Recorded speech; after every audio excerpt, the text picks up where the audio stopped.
तो hi coders, welcome back to engineering coding and welcome back to our advance JavaScript course. तो यार आज के इस लेक्चर में बेसिकली हम लोग कवर करने वाले हैं जावास्क्रिप्ट में कंडीशनल स्टेटमेंट्स के बारे में। लेकिन उससे पहले अगर आप लोग मेरे चैनल में बिल्कुल न्यू हो तो यार चैनल को सब्सक्राइब लाजमी से कर लो और वीडियो को लाइक कर दो। तो चलो मूव करते हैं आज के टॉपिक की तरफ। तो यहाँ मैं आ चुका हूँ अपने वीएस कोड में और अब आप लोग देख सकते हो कि हमारे पास प्रोग्रामिंग में दो तरह की कंडीशनल स्टेटमेंट होती हैं। पहली होती है हमारे पास इफ एल्स कोड ब्लॉक और दूसरा होता है हमारे पास स्विच स्टेटमेंट। मगर इस वीडियो में हम लोग कवर करने वाले हैं बेसिकली सिंपली इफ एल्स के बारे में सारा कुछ, ठीक है। क्योंकि यार जो हमारे पास स्विच स्टेटमेंट होती है वो बहुत ही कम यूज होती है। तो पहले समझते हैं कि बेसिकली यार कंडीशनल स्टेटमेंट्स होती क्या है और ये क्यों यूज की जाती हैं। देखो मेरी बात सुनो, रियल लाइफ में भी आप लोगों को बहुत सारी कंडीशन को डील करना पड़ता है, ठीक है। जैसे कि अगर आप लोगों की एज जो है वो 18 साल या उससे ज्यादा है तो आप लोगों को आपका ड्राइविंग लाइसेंस जो है वो इशू कर दिया जाता है बाय दी गवर्नमेंट। या आप लोग कह सकते हो कि आप लोगों को जो आपका जो लाइसेंस नहीं, आप लोगों का जो आईडी कार्ड है वो आपको इशू हो जाता है। अगर आप लोगों की एज जो है वो 18 से कम है तो आप लोग अपना आईडी कार्ड नहीं बनवा सकते। तो इस तरह की बहुत सारी रियल लाइफ कंडीशन है जिनको आप लोग इस तरह से कुछ डील कर रहे होते हो। लेकिन अगर आप लोगों को प्रोग्रामिंग में इन्हीं कंडीशन को डील करना पड़ जाए तो आप लोग यूज कर सकते हो कंडीशनल स्टेटमेंट्स का, ठीक है। तो उसमें से एक है इफ एल्स, ठीक है। हम लोग क्या करते हैं कि कोड की हेल्प से समझते हैं कि बेसिकली अगर हम लोग इसी सेम लॉजिक को इंप्लीमेंट करना चाहते हैं अपने जावास्क्रिप्ट कोड में तो हम किस तरह से कर सकते हैं। तो यहां मैं लिखता हूं basically const age is equals to, हम लिख लेते हैं 19, ठीक है। ओके। और सुनो मेरी बात, जब भी आप लोग जावास्क्रिप्ट में किसी भी कंडीशन को डील कर रहे होगे तो आप लोगों को हमेशा क्या चाहिए होगा, एक ऐसी एक्सप्रेशन जो कि आप लोगों को एक ट्रू या फॉल्स लाइक कोई बूलियन वैल्यू जो है वो रिटर्न कर रही हो, ठीक है। तो हम एक काम करते हैं, हम लिखते हैं कि const is is allowed is equals to, ठीक है। हम लिखते हैं कि age greater than equal to 18। अब सुनो मेरी बात गौर से, देखो यहां लिखा हुआ है age greater than equal to 18। तो ये जो एक्सप्रेशन लिखी है मैंने ये होगी बेसिकली एक जावास्क्रिप्ट कंडीशनल एक्सप्रेशन, क्योंकि मैंने आपको बताया कि एक्सप्रेशन बेसिकली क्या होती है, जो कि हम लोगों को कोई भी एक वैल्यू रिटर्न करती है। तो इन दिस केस जो इज अलाउड वेरिएबल है उसमें अगर ट्रू या फॉल्स स्टोर होगा। देखो अब मैं इसका आपको आंसर दिखाऊं, देखो एज की वैल्यू हमारे पास क्या है 19, ठीक है। और हमने यहाँ पे कंडीशन क्या दी है, age is basically greater than equal to 18, यानी कि अगर आपकी एज 18 है या आपकी एज जो है वो 18 से ज्यादा है तो आंसर क्या आएगा, ट्रू। मैं इसे कंसोल में आपको शो कराता हूं, तो इज अलाउड, ठीक है। ओके, तो हमें यहाँ क्या शो हो रहा है बेसिकली ट्रू। इसे थोड़ा जूम कर लेते हैं, ओके, तो हमें यहाँ ट्रू शो हो रहा है ना। अब मैं क्या चाहता हूं कि इसी ट्रू की बेस पे हम लोगों को कुछ डिसीजंस लेने होंगे, ठीक है। तो हम क्या करते हैं, अब हम अपना वही आईडी कार्ड का एग्जांपल लेके चलते हैं। मैं लिखता हूं यहाँ पर इफ, ठीक है, कुछ इस तरह से आप अपना जो इफ एल्स का ब्लॉक है कुछ इस तरह से उसको स्टार्ट कर सकते हो। यानी कि किस तरह कि पहले आप लोग क्या लिखोगे, इफ जो कि हमारा कीवर्ड है, उसके बाद हमारी स्मॉल ब्रैकेट्स, देन उसका करली ब्रैकेट्स जो कि हमारा ब्लॉक ऑफ कोड होगा, ठीक है। अब जो इफ होता है इसके अंदर आपको हमेशा एक जो बेसिकली अभी कंडीशन होती है वो स्पेसिफाई करनी पड़ती है। कैसे, हम यहां लिखते हैं कि इज अलाउड, ठीक है। तो यहां मैं क्या कर लेता हूं कि console log you are allowed to take ID card, ठीक है। ओके, अब मेरी बात सुनो, अगर हमारे पास कभी भी इफ के अंदर जो है कंडीशन है ये ट्रू होगी तो हमारे पास जो इफ इस ब्लॉक के अंदर मैंने जो कोड लिखा हुआ है बेसिकली यानी इन करली ब्रैकेट्स के अंदर तो वो एग्जीक्यूट होगा, ठीक है। और अगर इफ के अंदर यहां ब्रैकेट्स के अंदर जो भी कंडीशन लिखी होगी वो हो जाती है फॉल्स, तो हमारे पास जो इफ के अंदर का जितना भी कोड है वो एग्जीक्यूट नहीं होता है, ठीक है। तो इन दिस केस अब हमें पता है यार हमारे पास जो इज अलाउड है उसकी वैल्यू है ट्रू। तो इन दिस केस हमारे पास कंसोल में क्या हो जाएगा, show you are allowed to take ID card. अगर मैं इसको सेव करता हूं तो अब आप लोग देख सकते हो यहां लिखा आ रहा है you are allowed to take the ID card, ठीक है। लेकिन अब सुनो मेरी बात गौर से, अगर यहां देखो अभी फिलहाल क्या था, एज थी 19 और कंडीशन थी कि एज होनी चाहिए ग्रेटर देन इक्वल टू 18।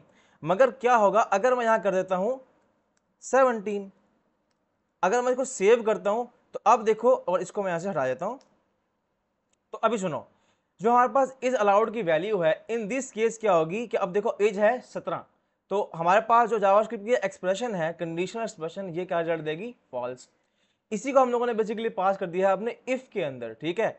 और इफ क्या करता है कि अगर इफ में जो कंडीशन दी होगी अगर वो ट्रू होगी तो बेसिकली क्या होगा कि इफ का कोड होगा एग्जीक्यूट। लेकिन इन दिस केस फिलहाल यहां पर हमारे पास इफ में फॉल्स आ रहा है, तो उस केस में क्या होगा कि इफ की कंडीशन जो है वो कभी भी जो हमारी वैल्यूएट है वो नहीं होगा, यानी कि ये कोड ब्लॉक जो है एग्जीक्यूट होगा ही नहीं।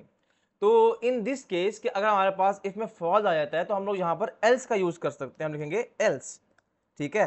और एल्स में हम लोग क्या कह सकते हैं कि अगर हमारे पास इफ जो है वो नहीं है, ठीक है, यानी कि अगर इफ हमारा फॉल्स हो जाता है तो हम आएंगे एल्स के अंदर, ठीक है। एल्स हम क्या लिखते हैं, console log you are not allowed to take card, okay. और अगर मैं इसको अब सेव करूंगा तो आप लोग देख सकते हो कि हमारे पास आउटपुट में आ रहा है कि you are not allowed to take card, यानी कि इफ की कंडीशन, यानी कि इफ के अंदर आपका जो ये कोड ब्लॉक है ये वाला, ये सिर्फ तभी एग्जीक्यूट होगा जब आपके पास ये जो कंडीशन है यहाँ पर वो ट्रू होगी।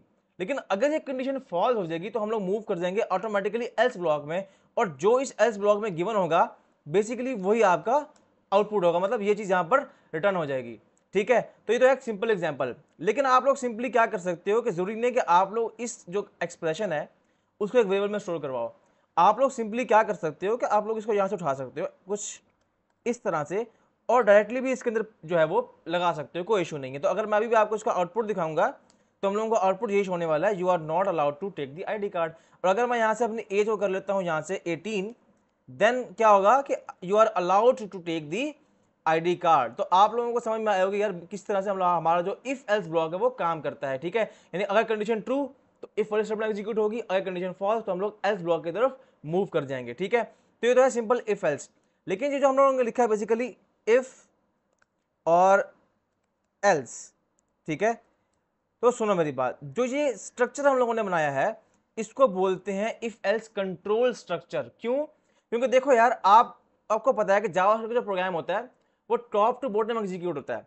मतलब अभी क्या होगा, पहले एज को वैल्यू मिलेगी 18, उसके बाद हम लोगों ने क्या किया कि हमने एक वेरिएबल बनाया इज अलाउड, फिर एज को हमने क्या उसमें एक वैल्यू स्टोर करी ट्रू, ठीक है।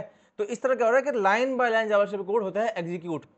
मगर क्योंकि ये हम लोगों की एक किस्म की कंट्रोल स्ट्रक्चर्स हैं, तो आप लोग अपने जो एग्जीक्यूशन का फ्लो है इनके थ्रू वो भी कंट्रोल कर पा रहे हो। कैसे? कि अगर आपकी एज में यहाँ पर ट्रू वैल्यू आएगी इफ के अंदर, तो आप लोगों का ये कोड ब्लॉक एग्जीक्यूट होगा। अगर नहीं होगी, यानी कि अगर वैल्यू फॉल्स हो जाती है, तो उस केस में क्या होने वाला है कि आप लोग इस चीज को स्किप कर दोगे और आप लोग मूव कर दोगे नेक्स्ट लाइन पर। तो क्या हो रहा है यहाँ पर, तो हमारे पास हो जाएगा you are not allowed to take the card. तो बेसिकली इसीलिए हमारे पास जो इफ एल्स ऐसे बोलते हैं कि इफ एल्स कंट्रोल स्ट्रक्चर, ठीक है। हम लोग एक और एग्जांपल समझते हैं। अब जरूरी नहीं है, देखो हमारे पास यहाँ पर एक दफा एल्स स्टेटमेंट है, आप लोग मल्टीपल एल्स इफ का भी यूज कर सकते हो। मैं आपको एक प्रैक्टिकल एग्जांपल से इस बात को समझाता हूँ। लेट्स सपोज कि आपका जो कंट्री में टेम्परेचर है वो नॉर्मल होता है 22 समथिंग, ठीक है। तो अगर आपका टेम्परेचर जो है वो 22 है तो you are allowed to go outside, ठीक है।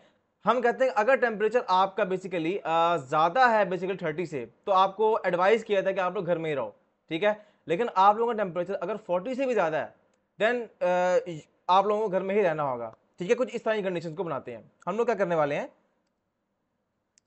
यहां लिख लेते हैं बेसिकली एग्जाम्पल, ठीक है। तो हम लोग क्या करते हैं, const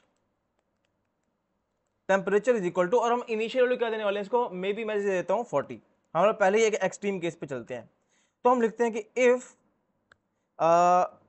temperature is basically less than equal to 20, या हम लिखते हैं कि हाँ ठीक है, लेस देन इक्वल 20, कि अगर तो हमारा टेम्परेचर में जो वैल्यू है वो क्या है, लेस देन है या इक्वल है 20 के। सो हमारा क्या होगा, console log you are easy to go outside, ठीक है। एल्स अगर ऐसा नहीं होता, यानी कि हमारा टेम्परेचर जो है वो 20 है, उसके बराबर नहीं है और 20 से लेस नहीं है, तो बेसिकली हम क्या करना चाहते हैं, हम यहाँ पर यूज कर सकते हैं एल्स इफ। तो आप लोग क्या देख रहे हो कि हम लोग यहाँ पर मल्टीपल कंडीशन का भी यूज कर सकते हैं, ठीक है। एल्स इफ अगर हमारा टेम्परेचर जो है वो है हम कहते हैं कि ग्रेटर देन 20 एंड